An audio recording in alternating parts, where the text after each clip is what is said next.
먼저 조선주를 보도록 하죠. 네. 항상 우리는 그 많이 올라간 종목보다는 올라가지 않았던 앞으로 올라갈 종목을 잘 관찰하는 게 중요해요. 그렇죠. 유망주를 발굴하는 그런 시간이니까 이번에는 이제 조선주를 제가 말씀드리도록 하겠습니다. 일단 조선주의 업황 자체는 좋아요. 그 전에 제가 최근에 한 2주 정도 그 말씀을 드렸죠. 기억할 것은 아바타, IT 바이오가 주도적인 업종이 될 것이다. 코스피에서는 IT, 또 코스닥에서는 바이오 이쪽이 주도주가 될 것이고, 그다음에 차차차를 잘 기억하시라. 미래차 쪽에서 보면 뭐 수소차, 전기차, 자율주행차 해서 아바타, 차차차 잘 기억하시고 출발하도록 하겠습니다. 먼저 조선주를 보면 조선업황은 앞으로 엄청 좋아질 수 있는 그런 상황이 되는 거예요. 왜냐하면 최근에 지금 관련주들이 좀 움직임이 나왔었는데, 최근에 뭐 바이든 관련주라고 해서 친환경 테마주들이 엄청 올라왔잖아요. 자, 이것처럼 규제가 진행이 되면 그에 따른 수혜주가 나오게 됩니다. 최근에 조선주들도 마찬가지죠. 2020년부터는 황산화물 규제를 진행을 했어요. 그래서 그 부분, 그리고 2025년부터는 또 온실가스에 대한 또 규제도 할 것이고, 그렇게 되면 조선주들의 업황 엄청 좋아진다고요. 자, 그럼 조선주들이 앞으로 좋아지는데 우리가 보통 생각을 하면 뭐 자동차 오염물질이 많다고 하잖아요. 그런데 배에서 나오는 오염물질이 훨씬 더 많습니다. 한 척의 크루즈선이 배출하는 오염물질이 자동차 100만 대가 배출하는 오염물질보다 더 많아요. 그리고 전 세계 15척의 상위 배들이 전 세계에 있는 자동차들의 어떤 항상가스나 아니면 질소산화물 이 배출량보다 많거든요. 그러니까 우리가 생각했던 것보다는 훨씬 더 많은 것들이 해양 오염의 어떤 주범이 된다는 이야기죠. 자, 그렇게 되면 당연히 지구는 온난화 때문에 문제가 되는데 이 부분을 규제를 진행을 하겠죠. 그래서 최근에 규제를 진행했는데 2021년부터 황산화물을 기존의 3.5%에서 0.5%로 줄여야 된다. 만약에 그렇지 않으면 벌금을 물 것이다. 이제 이런 게 2020 IMO 황산화물 규제인데, 자, 이 흐름이 진행이 되면 전 세계 선주들은 어떤 것을 해야 되냐면 이걸 피해가기 위해서 세 가지를 해야 됩니다. 첫째, 저유황유를 사용해야 됩니다. 근데 이건 비용이 좀 많이 들어가겠잖아요. 그다음 정화장치를 설치를 해야 되는데 스크러버라는 정화장치가 있거든요. 근데 이걸 설치를 하게 되면 이 선박에 그 LNG를 싣는 그 화물창 있죠. 이 공간이 부족하게 된다고요. 그리고 또 설치 비용도 들게 되고, 모르겠다 해서 기존에 쓰던 거 쓸까 했는데 자꾸 고쳐서 쓰고 또 저유황유를 사용하다 보니 비용도 많이 들게 되고, 우리가 보통 중고차 타다 보면 고장 적게 날 때는 그냥 타는데 고장이 많이 나게 되면 어떻게 합니까?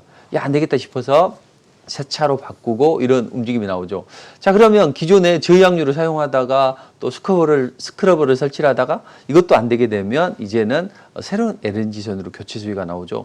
자, 이것 때문에 최근에 LNG선 수주를 엄청 많이 했잖아요, 우리가. 자, 그렇게 해서 우리 조선업황은 훨씬 좋아진다. 근데 문제는 뭐냐면 우리가 돈을 벌게 되면은 이게 다 우리 고스란히 우리 조선 업계로 들어와야 되는데, 재주는 곰이 넘고 돈은 왕서방이 챙긴다고, 여기 보시면 이게 화물창이거든요. LNG를 싣는 화물창인데, 이게 기존에는 이런 모스 타입이었는데 최근에는 이 멤브레인 타입이라고 해서 프랑스 GTT사에서 특허를 가지고 있어요. 로얄티를 상가의 거의 5%를 줘야 됩니다. 그러면 LNG 한 척에 100억이거든요. 그중에 5%면 엄청난 많은 금액이잖아요. 그래서 우리는 크게 뭐 수주는 많이 하는데 돈은 많이 못 번다는 거죠. 자, 여기에서 새로운 또 강자가 떠오르는 거죠. 기존의 조선주들은 그런 한국형 화물창이 개발이 돼요. 쉽게 말해서 로열티 줄 거 안 주고 그렇게 하면 수익이 많이 나겠죠. 근데 이런 상황에서도 수익이 날 수 있는 쪽이 어디냐? 바로 화물창에 보냉제를 제공하는 그런 업체들이 좋은 흐름이 나올 수 있다는 거죠. 아까 말씀드렸지만 이 보냉제는 안전을 위해서 이건 이중으로 해서 동그랗게 만들었거든요. 그리고 이건 네모로 만들었는데 좀 더 속을 좀 들여다보면 이게 이제 모스 타입입니다. 동그란 건데 보시면 곳곳에 이 빈 공간이 생기게 되죠.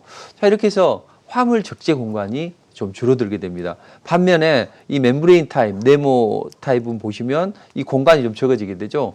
자, 이렇게 멤브레인 타입이 대세라고요.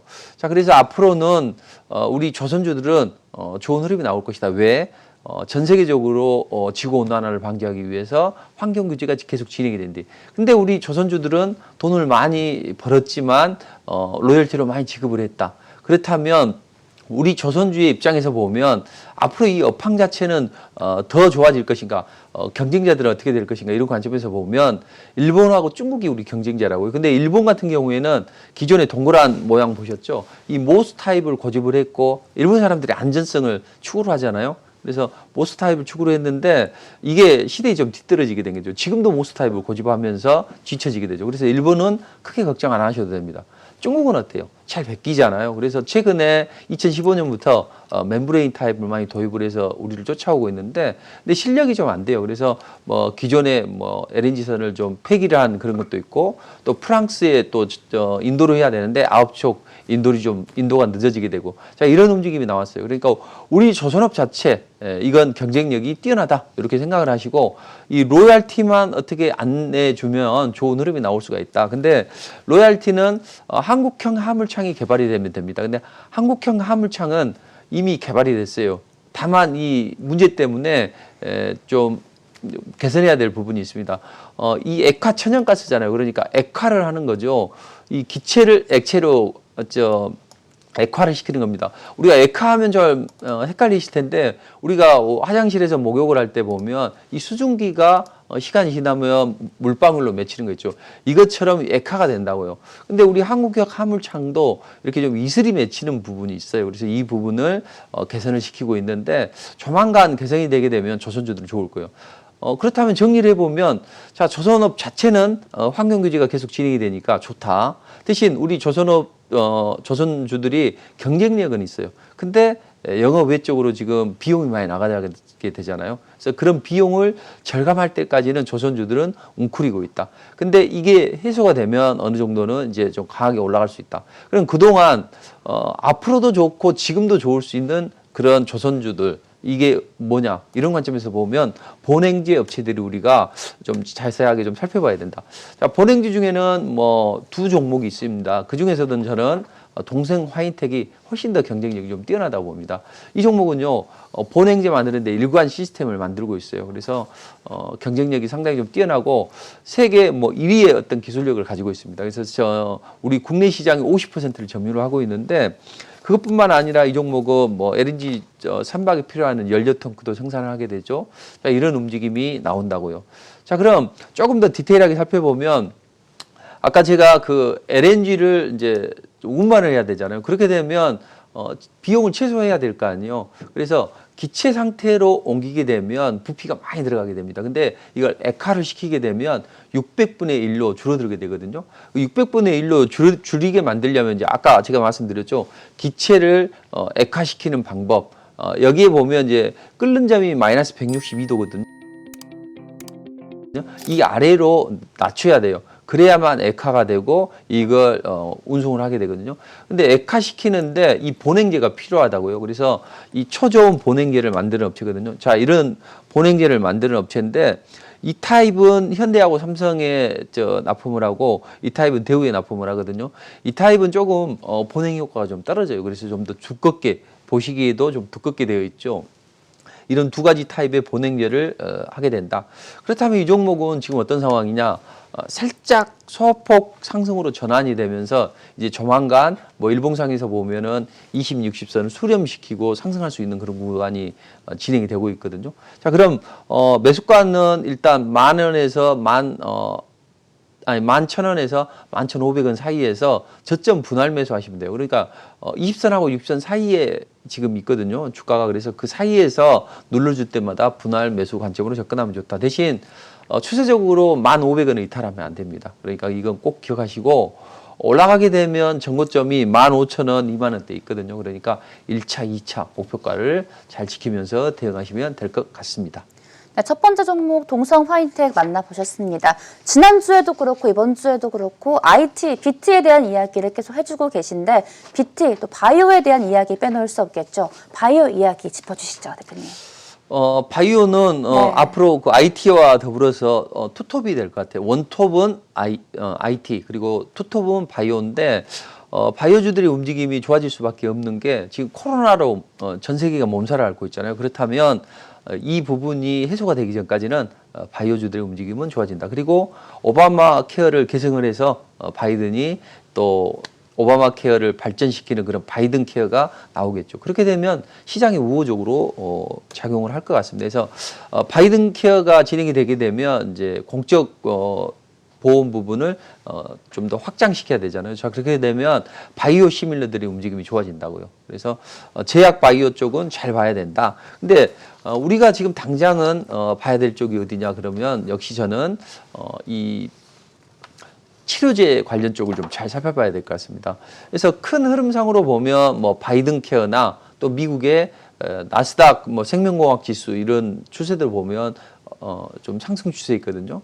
그리고 우리로 보면 지금 당장 JP모건 헬스케어 컨퍼런스도 지금 1월 달에 예정이 되어 있죠. 자, 이런 모든 부분을 보면 제약 바이오 쪽에서는 좋은데 근데 우리가 그렇잖아요. 뭐 미래를 보고 투자하기는 항상 좀 시간이 좀 기다려야 되기 때문에 당장 어떤 쪽으로 움직임이 나올 수 있는가 그런 관점에서 보면 국내 제약주들 중에서 제약사들의 좀 대형 또는 중형 제약사들의 움직임이 좀 좋아질 것이다 이렇게 보입니다. 왜냐하면 방금 말씀드렸던 제가 거시적인 관점에서 제약 바이오 업종은 상당히 흐름이 좋습니다. 근데 단기적으로 보면 이 코로나로 인해서 이 치료제들 개발 기업들의 움직임이 한 5월 전까지는 좀 좋은 흐름이 나올 수 있어요.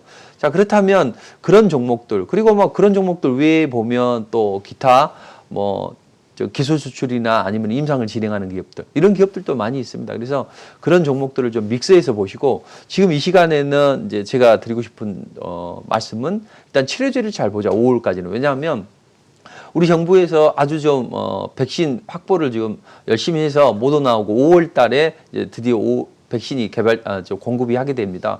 자, 그렇게 되면 그 전까지는 어떻게든 이 코로나를 잘 극복을 해야 됩니다. 근데 최근에 보시면 매일 1000명씩 늘어나게 되죠. 그래서 이 부분을 최대한 좀 늦추기 위해서 우리 정부에서는 빨리 치료제를 긴급 사용 승인을 했다고요. 자, 그렇다면 최근에 그 항체 치료제를 셀트리온에서 먼저 신청을 했고 이어서 뭐 녹십자나 또는 뭐 항체 치료제, 기타 대웅제약이나 뭐 이런 종군당 이런 쪽에서 계속적으로 진행을 하고 있습니다.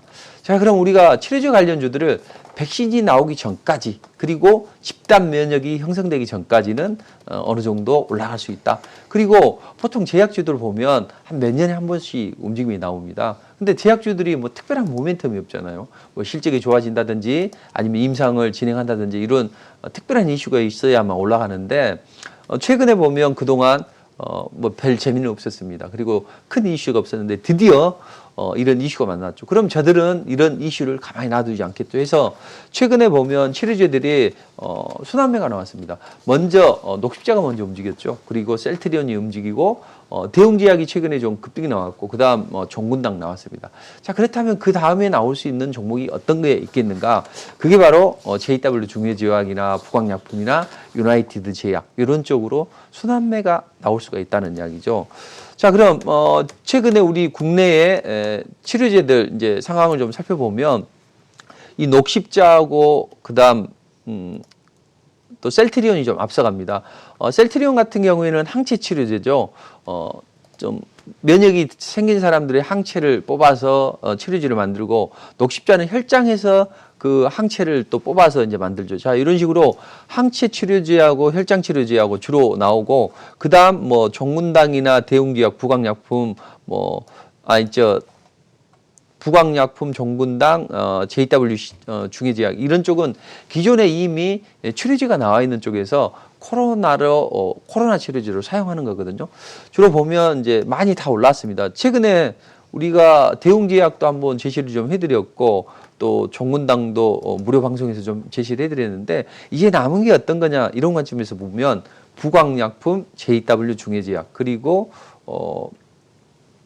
한국 유나이티드 제약 이런 그 약물 재창출 기존의 다른 목적으로 약물을 개발했는데 코로나 용도로 사용한다. 이게 약물 재창출 그 관련주들인데 이 중에서 관심을 볼 만한 게 식품제약도 이미 많이 올랐기 때문에 JW 중해제약, 한국 유나이티드 제약 그다음 이 부광약품 이 세 종목 중에서 저는 JW 중해제약을 좀 잘 지켜봐야 된다 이렇게 보시면 될 것 같습니다. 왜냐하면 JW 중해제약 같은 경우에는 많이 오르지 않았어요. 그리고 한번 최근에 보면 뭐 종문당이나 대웅제약 보면 안 움직일 것 같았는데 이 코로나 관련 재료를 이용해서 많이 뛰었다는 거죠. 주로 긴급 사용 승인이나 아니면 임상을 진행한다. 이 기대감 때문에 올랐다고. 근데 이 JW 중요제약은 표적 항암제로 이미 미국이나 한국에서 임상 1상을 승인을 했고 완료를 했고 그다음에 이제 임상 2상을 코로나로 좀 진행을 하려고 하는데 동물 실험을 해봤더니 지금 한 5일 정도부터 이게 발현이 되잖아요. 근데 그때 거의 한 50%의 코로나를 사멸을 하고 조금 단계적으로 해서 뭐 80%까지 사멸을 한다고 합니다. 그리고 이 렘데시비르를 병용 투여하게 되면 90%까지 치료 효과가 나온다고 해요. 자, 이런 부분이 이 종목의 어떤 중요한 투자 포인트가 될 수가 있겠죠. 그래서 우리가 항상 그 재료가 나오면 좀 주가가 좀 멈칫하는 그런 경향이 있습니다. 최근에 보면 셀트리온 보세요. 오히려 긴급 사용 승인을 신청을 했는데 오히려 주가는 약한 흐름이 나오죠. 자, 그것처럼 주식이라는 것은 미래를 품고 올라간다는 이야기죠. 다른 종목들은 다 이미 올라갔다고요. 되게 단계적으로 제시해 드리는데 지금 이제 JW 중요제약을 좀 보시자 해서 JW 중요제약은 지금 뭐 한 34,000원에서 35,000원 이런 식으로 보시면 됩니다. 지금 일봉상에서 124를 살짝 돌파했다가 지금 십자가 달렸을 거예요. 근데 여기서 대웅제약이나 제가 지난번에 12월 달에 제시를 했을 때 보면 한 며칠간 여기서 숨고르기가 나왔거든요. 그러니까 뭐 저점 내려오면 저가 매수를 뭐 진행하면 될 것 같습니다. 그래서 34,000원에서 35,000원대를 좀 보시고 대신 32,000원을 추세적으로 이탈하면 안 됩니다. 그리고 목표가는 1차 45,000원, 2차는 5만 원 정도 이렇게 보시면 될 것 같습니다. 네, 올해 유망주 두 번째 JW 중요제약 짚어주셨습니다. 이어서 세 번째 종목부터 만나보도록 하겠습니다. 네, 최근에도 애플 자율주행 전기차 이슈가 나오면서 자율주행차에 대한 관심이 집중되고 있습니다. 자율주행차 이야기도 한번 짚어주시죠. 네, 좋습니다. 좀 테마 쪽에서는 차차차, 수소차, 전기차, 자율주행차 이걸 잘 보자고 말씀드렸는데 수소차나 전기차는 이미 많이 올랐습니다. 특히 전기차 같은 경우에 보면 뭐 종목들이 뭐 1차 랠리, 2차 랠리, 이번에 이제 3차 랠리가 나올 텐데 그런 종목은 사실은 좀 리스크가 있어요. 그래서 굳이 그런 종목을 보시기보다는 오히려 수소차 앞으로 올라갈 수 있는 종목들. 수소차는 약간 아직까지는 탄력이 붙지는 않았어요. 왜냐하면 재료가 약간 좀 이미 좀 주가에 좀 반영이 됐고 많이 알려졌잖아요. 근데 최근에 자율주행차 보면 글로벌 대기업들이 이쪽에 출사표를 던지면서 움직임이 좀 좋아진다고 해서 이쪽을 우리가 잘 봐야 된다 이렇게 보시면 됩니다. 왜 이쪽을 잘 봐야 되느냐? 이쪽이 상승할 수밖에 없는 그런 시덱스 상황이 전개가 된다는 거죠. 최근에 코로나로 전 세계가 성장률이 뚝 떨어졌죠. 이 성장률을 끌어올리기 위해서는 노동이 많이 투입이 돼야 돼요. 근데 노동이 많이 투입이 돼야 되는데 최근에 보면 산하 제한을 산하 제한까지는 아니고 자발적으로 뭐 애를 좀 낳는 그게 좀 떨어지지 않아요. 전 세계적으로. 그래서 노동력이 좀 많이 떨어져. 그러면 사람이 할 일을 기계가 대신하게 되면 됩니다. 그래서 노동의 퀄리티를 높여야 된다. 그러게 하기 위해서는 뭐 사람이 땅 파고 곡괭이로 이거 하는 것을 기계가 하게 되고 심지어는 밥을 짓는 것까지도 기계가 하게 만드는 거죠. 최근에 코로나 때문에 우한시에서 막 엄청난 많은 사람들이 그쪽에 몰렸었잖아요. 그때 사람이 밥 해주면은 24시간 밥 해줄 수가 없잖아요. 그때 밥차 로봇이 중국에서 좀 많은 역할을 했다 이런 이야기가 있죠. 자, 이것도 하나의 4차 산업혁명, 그 중에서 AI라는 거죠.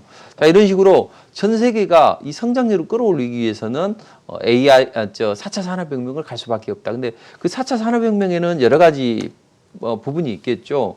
4차 산업혁명 쪽에서는 뭐 AI, 5G, 뭐 이런 머신러닝 이런 것도 있을 수 있고 또 미래차 쪽도 4차 산업혁명의 한 분야가 될 수가 있습니다. 그래서 전 세계적으로 성장률을 끌어올리기 위해서 엄청 노력을 하는데 중국 같은 경우에 보면 성장률을 8%까지 우리도 근 3%까지 내년에는 끌어올릴 것이다. 이렇게 IMF가 전망을 하고 있습니다. 그리고 미국이나 뭐 유로존도 보면 3%, 5%까지 성장률을 끌어올릴 것이다. 자, 이게 하기 위해서는 바이든 시대에서도 5G나 기초 인프라 투자를 많이 진행을 하고 있잖아요. 유로존도 마찬가지고 또 뭐 중국이나 우리는 뭐 달 많이 없고 이런 식으로 해서 일단 4차 산업혁명 관련주들 특히 자율차 쪽에서 자율차나 수소차나 뭐 전기차 이런 미래차 쪽에 움직임이 좋아질 수밖에 없다. 그렇다면 우리는 그 중에서 어떤 종목을 봐야 되느냐? 이제 이런 관점에서 한번 봐보자고요. 자율주행차는 기존에 많이 올라있던 그런 주도적인 종목들도 있습니다. 근데 최근에는 좀 글로벌 IT 기업들이 출사표를 던지면서 관련한 기업들이 좀 사이즈가 좀 적은 한 중형주 쪽이나 이런 정도의 종목들이 좀 강하게 움직이는 경향이 있습니다. 자, 그러면 이쪽이 이번에 애플이 뭐 2023년도에 전기차, 자율주행차를 좀 내겠다 이런 이야기 때문에 관련주가 올라갔다 치고 봐요. 그럼 앞으로 이게 계속적으로 성장할 수 있는 산업이냐 이런 관점에서 보면 분명히 성장 가능하다고 보여집니다. 어떤 설문조사를 했는데 10명 중에 9명이 내가 자율주행 기능이 있는 차를 사고 싶다 이렇게 선언을 했다고 해요. 그만큼 상당히 좀 편합니다. 보면 우리 이번에 조만간 또 뭐 구정이 또 다가오는데 설 때 보면 어때요? 뭐 고향 갈 때 보면 가다서고 하는데 이런 부분을 자율차가 참 진행을 할 수 있다는 거죠. 그리고 달리는데 하루 종일 페달 밟고 있으면 힘들잖아요. 그런데 뭐 일정한 속도로 한 100km도 쭉 달릴 수 있기도 하고 아니면 내가 잘못해가지고 차선을 이탈하게 되면 얘가 차선을 이탈하지 못하게 끌어당기고 이런 부분이 사용을 해보면 상당히 편합니다. 헤드업 디스플레이도 보면은 별로 좋지 않을 것 같고 시야를 방해하는 것 같지만 자주 사용하다 보면 앞에만 보고 주행을 할 수 있는 거죠. 우리가 다른 짓을 해서 운전 중에 사고가 나는 경우가 많지 앞을 똑바로 보고 가게 되면 거의 사고 날 확률이었거든요. 그래서 상당히 우리 생활에 깊숙이 침투되어 있고 상당히 좋다. 그리고 우리 이런 걸 알기 때문에 우리 정부에서 이제 여러 가지를 하게 됩니다. 그래서 2024년도에는 레벨 4의 자율주행을 세계 최초로 도로에서 상용화하겠다. 이런 비전을 가지고 있습니다. 지금 대부분에 보면 한 레벨 2 정도 되거든요. 레벨 2에서 뭐 레벨 3 사이 한 2.5단계 정도밖에 안 됩니다. 뭐 내년에 테슬라가 완전 자율주행차를 선보이겠다. 그리고 뭐 고객들한테 이 서비스를 제공하겠다고 하지만 제가 보기에는 한 2단계 정도밖에 되지는 않고 뭐 해서 전체적으로 우리 정부의 어떤 그런 로드맵을 가지고 움직이기 때문에 관련주들의 움직임이 잘 나올 수 있다. 자, 그렇다면 최근의 흐름을 보면 자율주행차 좀 대장주격인 그런 종목들이 많이 움직였고 이번에는 애플 관련주들이 움직였고 그리고 저는 여기에 대항할 국내 업체가 또 있을 것이다. 이제 제가 이런 말씀드렸잖아요. 저는 글로벌 자율주행 기업에 대항할 국내 기업을 보자. 그래서 제가 지난주에 말씀드렸고 무료 방송에 참여한 분들한테 또 특별한 분들한테 제시를 해드렸는데 안암전자가 이틀 연속 상한가를 쳤다고요. 그래서 그런 종목이 바로 삼성 전자부품 수혜주인데 지금 그런 삼성과 관련된 기업이 또 없을까? 이제 이런 관점에서 이제 저는 종목을 좀 제시를 해드렸는데, 자, 그런 관점에서 보면 이 에이테크 솔루션을 잘 봐야 된다고. 에이테크 솔루션은 자율주행차의 핵심 부품이죠. 라이다 기술입니다. 라이다 기술은 레이더를 쏴서 앞차의 거리나 속도, 그 다음에 음향을 들으면서 주변의 차가 얼마만큼 속도로 달리고 있는가 이런 부분을 잘 감지를 하기 때문에 자율주행차의 핵심 기술이라고 보시면 돼요. 이걸 중국이 훔치기 위해서 우리 카이스트 임용기술을 포섭을 해서 이 라이다 기술을 그쪽으로 좀 가져갔잖아요. 자, 이것처럼 상당히 라이다 기술이 중요하기 때문에 이 테슬라나 아니면 이쪽 웨이모에서도 이런 라이다 기술을 장착을 하게 되고 이 부분에 집중을 하게 되거든요. 근데 마침 좋은 게 뭐냐면 애플이 2024년까지 자율차를 선보이겠다 했는데 야, 우리가 기술력이 좀 뛰어나다 해서 일각에서는 애플의 자율차에 대해서 이거 기간 내에 못 나올 것이다 뭐 이런 이야기를 좀 하기도 하거든요. 그렇지만 애플이 해낼 걸로 저는 보여집니다. 근데 애플이 외부에서 이 부품을 조달한다 그러는데 특히 애플카에 탑재될 라이다 센서를 외부에서 조달하겠다. 그렇게 되면 라이다 기업들의 움직임이 좀 좋아지겠죠. 그래서 이 에이테크 솔루션은 지금은 헤드업 디스플레이를 좀 하고 있지만 국책과제로 지금 라이다 부품을 지금 생산하게 되고 조그만 중소기업이 뭐 국책 개발을 하게 되면 뭐 얼마나 잘하겠어 이런 생각이 드는데 이 종목이 삼성이 2대 주주로 있습니다. 15%의 지분을 보유하고 있을 정도로 이 기업에 대한 전망은 밝다고 보시면 돼요. 그래서 얼마나 뛰어났으면 삼성이 지분을 투자했을까? 여기 지금 주요 지주 현황을 보면 2대 주주가 15.92% 삼성전자죠. 자, 이런 식으로 삼성이 보유를 하고 있기 때문에 삼성이 전장 사업에 드라이브를 걸게 되면 또 이런 종목들도 덩달아 움직임이 나올 수 있다 해서 이 종목은 눌러줄 때마다 관심을 가지면 된다 해서 대략 매수를 한 1,500원이나 12,000원 사이에서 저점 분할 매수로 좀 접근하시면 되고 대신 손절 라인은 10,000원을 추세적으로 이탈해서는 안 되거든요. 그리고 목표가는 1차는 15,000원, 2차는 20,000원. 희한하게 세 종목 거의 가격이 그 비슷한 때에 있네요 보니까. 그래서 에이테크 솔루션을 잘 한번 관찰해 보시면 좋을 듯 합니다. 네, 2021년 신축년 종목 대방출, 조선업, 바이오 또 미래차까지 짚어주셨습니다. 이제 마지막으로 이번 주 시장 리뷰 그리고 많은 분들이 궁금해하실 다음 주 투자 전략 짚어주시죠. 네, 시간이 벌써 한 30분이 다 됐는데 네. 일단 이번 주 보면 코스피는 연말 윈도우 드레싱이 나올 것이다. 그래서 약간 좀 쉬어갔지만 마지막 날에는 윈도우 드레싱 효과가 나왔고 코스닥에는 주초부터 반등을 모색해서 장대 양봉 뽑아올리면서 움직임이 좋았다는 이야기죠. 이런 전략은 좋았던 것 같고 그 중에서 이 반도체 관련주들의 중소형주들이 좀 많이 올라갈 것이다. 또는 2차 전지 관련주들이 올라갈 것이다 했는데 삼성 SDS나 이런 종목들도 좀 움직였고 그 반도체 소부장 관련주들의 움직임이 좋았었다고요. 자, 이런 움직임은 이번 주에도 계속이 될 텐데 그리고 일부 새내기 바이오주들 좀 급등이 나올 수 있다 그렇게 말씀드렸는데 그 관련주들이 상한가도 나오고 그런 흐름이 나왔다는 이야기죠.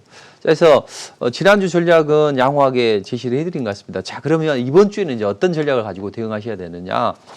1월 달에 연초에 이런 효과가 좀 나올 것 같아요. 그리고 특별한 악재가 없다면 현재 상태는 어느 정도 유지가 될 것 같습니다.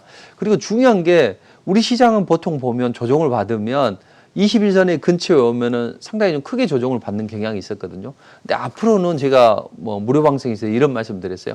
우리 시장도 미국 시장처럼 움직임 나올 수 있다. 미국이 보면 조정을 받을 때 21선 위에서 그냥 조정받고 올라가거든요. 그러니까 우리 시장도 그런 움직임이 나올 수 있다고 말씀드렸고 지금 그런 형태가 나오고 있어요. 코스닥도 살짝 20선 아래를 깼지만 바로 회복을 해서 다시 한번 뽑아 올리죠. 그러니까 21선만 당분간은 추세 이탈하지 않으면 견조한 움직임 나온다. 이런 전략을 가지고 기존의 IT 부품주들하고 반도체 관련주들은 여전히 좋은 흐름이 나올 것 같습니다. 특히 1월 14일 날 CES가 진행이 되잖아요. 그렇게 되면 삼성, LG, TV 또 격돌이 또 나오게 되죠. 그리고 삼성의 갤럭시 21이 또 여기에서 또 발표가 될 것 같습니다. 그렇게 되면 또 부품주들 또 움직임이 나올 수 있겠죠. 그래서 IT 부품주, 반도체, 소부장 중에서 대부분 종목들이 상승 초기에 있는 종목들이 올라가거든요. 그러니까 상승 초기에 있는 그런 종목들 잘 보시고 그다음 이제 정치 테마주도 잘 봐야 됩니다. 4월 재보궐선거 이후에서 그다음 또 대선까지 이어지게 되죠. 제가 오히려 윤석열 관련주보다는 차라리 대항마 이재명 관련주 지지율 높아지니까 이쪽이 좋아질 것이다 했는데 이번에 또 설문조사를 했는데 이재명 지사가 또 좀 지지율이 좋죠. 그리고 서울시장 후보 관련주 중에서는 안철수가 또 압도적이죠. 그래서 그 관련주를 좀 보시면 될 것 같고 이번 주에 역시 자율차를 잘 보시면 좋을 것 같습니다. 고ld만사스가 자율주행차 플랫폼 전쟁 시대가 진행이 될 것이다. 이런 이야기를 지금 하고 있잖아요. 그러니까 그런 측면에서 자율주행차를 잘 보시고 여기서는 이제 아까 세 종목 말씀해드리고 또 자세하게 또 관련 종목들을 콕콕 집어드려야 되는데 시간 관계상 제가 해드릴 수 없었거든요. 제가 지난주에 무료 방송에서 콕콕 찍어드렸던 종목들이 잘 움직였다고요. 그러니까 이번 주에도 그런 종목들을 시간 관계상 말씀드리지 못한 종목들을 무료 방송에서 콕콕 찍어드리도록 하겠습니다.